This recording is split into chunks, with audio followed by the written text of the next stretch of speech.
Hi friends అందరికీ. So ఇది వచ్చేసి సాటర్డే రోజు వీడియో అనమాట. సాటర్డే మా లంచ్ అయితే వచ్చేసి క్యాప్సికమ్ కర్రీ అండ్ అలాగే రైస్. సో మీ ఇంట్లో సాటర్డే లంచ్ ఏంటో నాకు కామెంట్ సెషన్లో చెప్పండి. సో నాకైతే క్యాప్సికమ్ కర్రీ పెద్దగా వండడం అయితే రాదు. నేను వండడం అయితే థర్డ్ టైం అనమాట. అది కూడా రీసెంట్గా స్టార్ట్ చేశాను. సో ఫస్ట్ టైం అయితే సూపర్ వచ్చింది, సెకండ్ టైం అయితే అట్టర్ ఫ్లాప్ అయిపోయింది.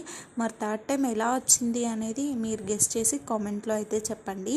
నేను రేపటి ఈ షార్ట్లో అయితే ఇంక్లూడ్ చేస్తాను లాస్ట్లో. అండ్ నేనైతే ఇది యూట్యూబ్లో చూసే చేస్తున్నాను. ఎన్నిసార్లు చూసి చేసినా మళ్ళీ చేసేటప్పుడు మళ్ళీ యూట్యూబ్లోనే చూస్తానన్నమాట. నాకు గుర్తుండదు ఏది ఎంత వేయాలనేది. సో గుర్తుండి చేస్తేనే అంతంత, గుర్తుండకుండా చూసి చేస్తేనే అంతంత మాత్రాన. అలా అని నా గెస్ట్తో నేను చేశాను అనుకోండి, ఇంకంతే సంగతులు. అందుకనేసి నేనైతే చూసే చేస్తాను. ఈ మధ్య వీడియోస్ అయితే సరిగ్గా పెట్టట్లేదండి, నాకు కొంచెం ప్రాబ్లం ఉంది హెల్త్. సో అందుకనేసి నేనైతే